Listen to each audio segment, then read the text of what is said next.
इस वक्त मैं मौजूद हूं कानपुर के गंगा बैराज इलाके में, जहां पर कुछ ही समय पहले एक प्लेन क्रैश हो गया है जिसमें 2 पायलट्स की मौत हो गई है। पीछे विजुअल्स में आप देखेंगे यही वो प्लेन है जो कुछ ही समय पहले यहां से उड़ रहा था और किसी टेक्निकल ग्लिच के कारण वो जांच का विषय है कि क्या कारण था, लेकिन फिलहाल ये विमान यहां पर क्षतिग्रस्त हो गया है।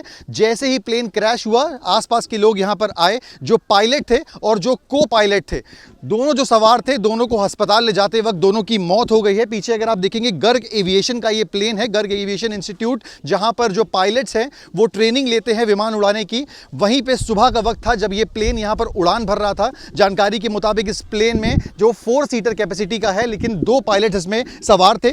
एक पायलट जिसके पास 3000 से ज्यादा फ्लाइंग आवर्स का एक्सपीरियंस था, दूसरा एक को पायलट या कहे ट्रेनिंग पायलट जो कर्नाटका का रहने वाला था, जो इस इंस्टीट्यूट में ट्रेनिंग ले रहा था। वो दोनों सवार थे।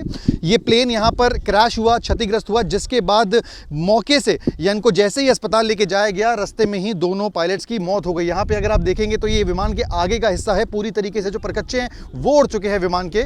यहाँ देखेंगे तो इंजन हो गया, तमाम वायर्स, आपको हालत आपको बताती है कि कितना मुश्किल रहा होगा जब ये प्लेन क्रैश हुआ होगा, क्या स्थिति यहाँ पर रहेगी। यहाँ पीछे अगर आप देखेंगे तो वो टेल का जो हिस्सा है विमान का, वो पूरी तरीके से सुरक्षित है। ये आगे जो लैंडिंग का जो एरिया है, जो आगे का एरिया है, ये पूरी तरीके से यहाँ पर क्षतिग्रस्त हो गया है। यहाँ आप देखेंगे तो पूरी तरीके से पुलिस ने एरिया को कॉर्डन ऑफ कर दिया है। यहाँ पे आप देखेंगे तो ऐसे फायर एक्सटिंग्विशर्स आपको देखने को मिलेंगे जो इस्तेमाल करे गए थे यहाँ पर आग को बुझाने के लिए। ये फील्ड का इलाका है, गंगा बैराज इलाके में कई 100 मीटर यहाँ से सड़क दूर है। यहाँ पे खेतों में ये प्लेन जो है वो क्रैश हुआ। यहाँ आप देखेंगे पुलिस फोर्स और तमाम जो स्थानीय लोग हैं उनका यहाँ पे जमावड़ा जो है वो आ चुका है।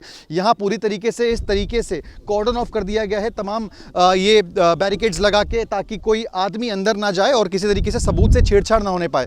पीछे अगर आप ये देखेंगे तो ये वो एरिया है जहां पर क्रैश हुआ है। अब यहां पर पुलिस की टीम ने डीजीसीए की टीम को इन्फॉर्म कर दिया है, जो कुछ ही समय में यहां पर आएगी और यहां अपनी जांच शुरू करेगी। साथ ही साथ गर्ग एविएशन जिसका ये विमान है, उसकी भी टीम को इन्फॉर्म कर दिया गया है। कुछ ही देर में दोनों टीम्स यहां आकर अपनी जांच शुरू करेगी। लेकिन फिलहाल पुलिस जो है वो मौके पर, तमाम आप फोर्स देखेंगे किस तरीके से सबको जाने से यहाँ प्रिवेंट कर रहे हैं कि किसी तरीके से जो सबूत है उससे छेड़छाड़ ना होने पाए और असली वजह जो है वो सामने निकल कर आने पाए कि आखिरकार ये जो विमान है वह क्यों क्रैश हुआ। ये विमान की तस्वीर एक बार दोबारा मैं आपको दिखाने पाऊंगा कि क्या इसकी हालत हो गई है। आगे से दिखाएंगे कि किस तरीके से जो 4 सीटर प्लेन है, इसकी जो कैपेसिटी है जिसमें 4 लोग बैठ सकते हैं, लेकिन फिलहाल 2 लोग थे जो इस विमान में थे, जिनकी मौत हो गई है और विमान की हालत आपके सामने है। अब देखने वाली बात है कि जांच में क्या निकलकर सामने आता है कि किस वजह से इस विमान को यहां पर क्रैश होना पड़ा। वीडियो जर्नलिस्ट शुभम शुक्ला के साथ सिमर चावला, कानपुर, आज तक।